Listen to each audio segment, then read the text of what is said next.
Hello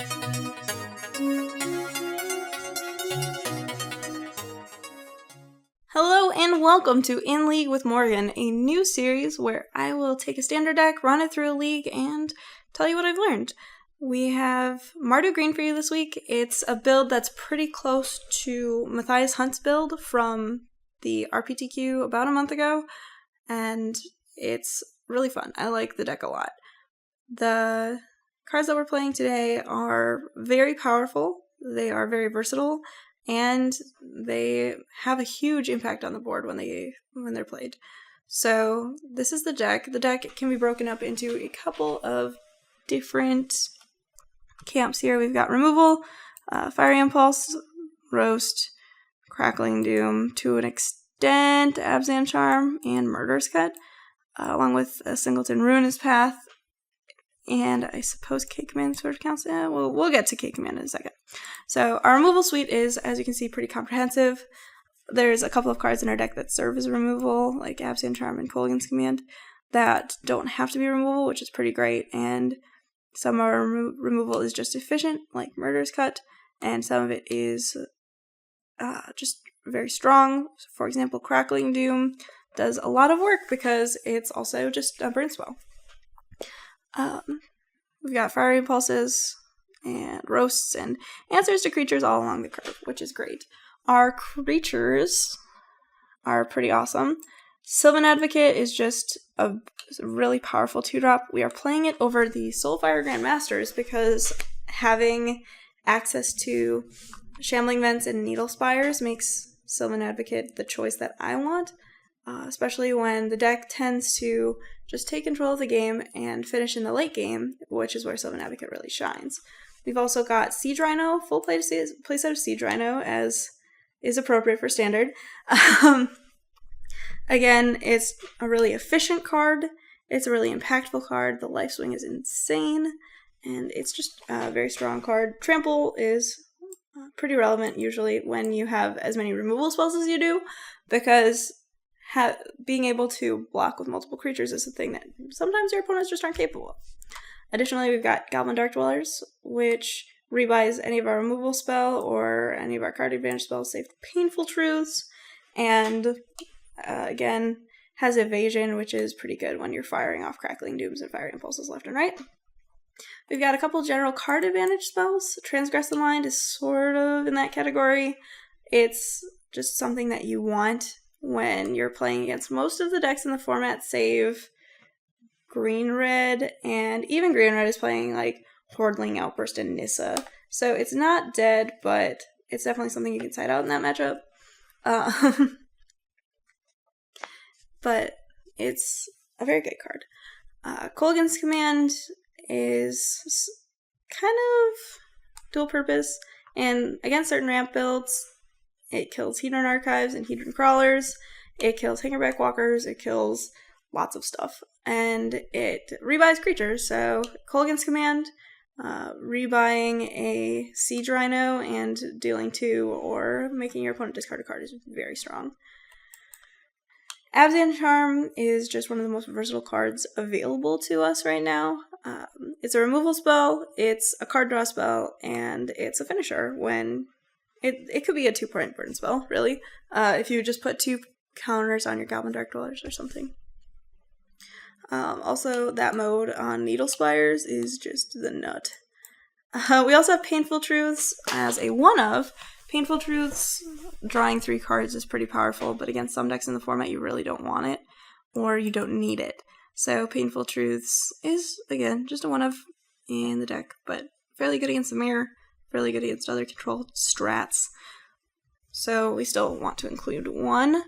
And we're choosing Painful Truths over Read the Bones because drawing 3 cards is, in my opinion, more powerful than being able to flashback Read the Bones with Goblin Dark-Dwellers. Here we have Chrandra Flamecaller. One of the reasons that I wanted to pick up the deck in the first place. Chandra's cool. Look at her. She's such powerful card.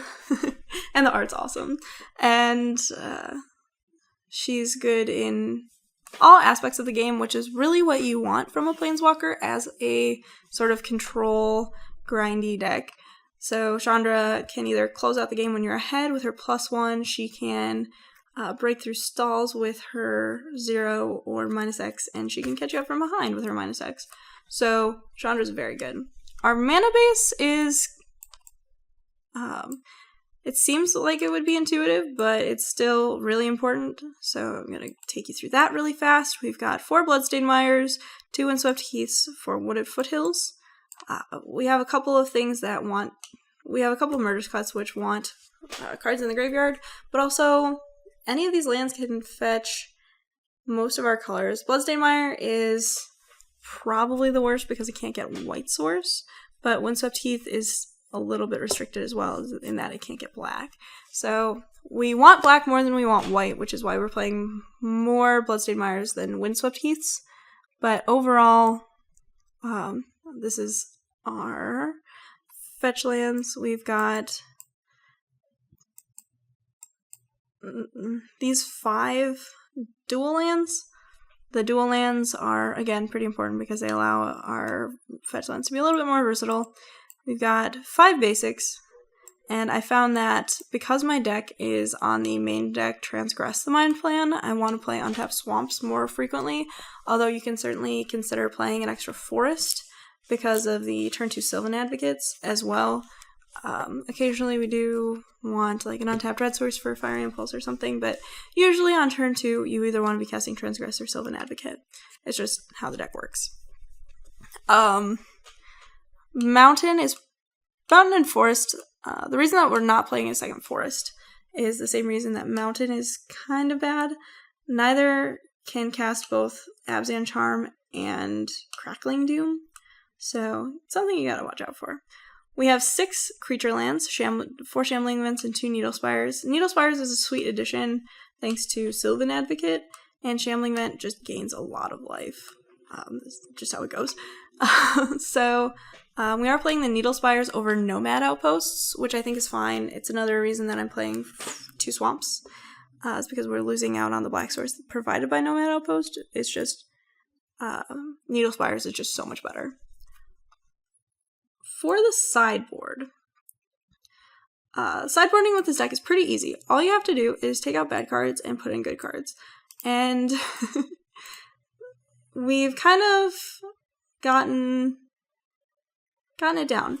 The way that the deck is put together, and part of this was my doing, and part of this was, again, deck builder with Science Building doing, where what you can do is you tend to be able to take out a certain set of cards. For example, all of your removal spells, or all of your relevant removal spells. So 3 Fire Impulse, 2 Roast, and 2 Murderous Cut, and be able to find a set of cards that you want to put in other than that, right? So you want Duresses, Rakshasa Secrets, Outpost Sieges, and maybe an Utter End in the mirror, or maybe you want to find a couple more cuts to put in Anafenzas if you're on the beatdown plan, something like that. It's just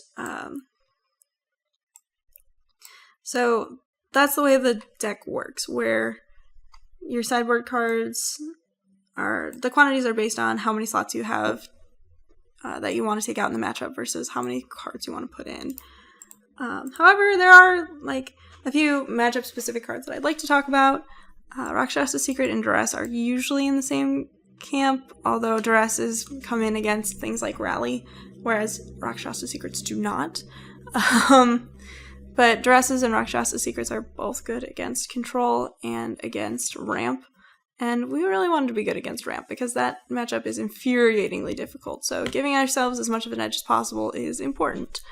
Hallowed Moonlight, Anafenza, and Kalitas are all cards that we're signing in against Rally the Ancestors. Anafenza and Kalitas are also fine against Collected Company, although because of Den Protector, Deathmist Raptor, but they're not generally something that you want to side in because Reflector Mage is a pain, so not necessarily something you want to do. Radiant Flames is the only card that we side in against Mono Red, which, well, we can side in Duresses too. It's kind of matchup dependent, but Radiant Flames is very, very good against that deck. Outpost Siege and Utter Ender for the mirror, along with the Duresses and Rakshasa secrets. And you kind of have to get a little creative sometimes, just because you want to take out bad cards. So, like, Anafenza goes in against ramp. Anafenza's not great against ramp. Sure, it exiles World Breaker, but that's not why she goes in against ramp. She goes in because you have threat on turn 2 with Sylvan Advocate, and hopefully turn 3 with Anafenza, and that's great. So that's the sort of thing that you want to be doing with this deck, is just kind of getting creative with your sideboard slots.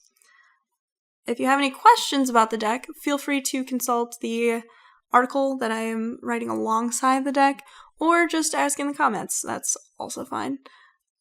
Without further ado, we are going to get started. We're going to take Mardu Green through a league.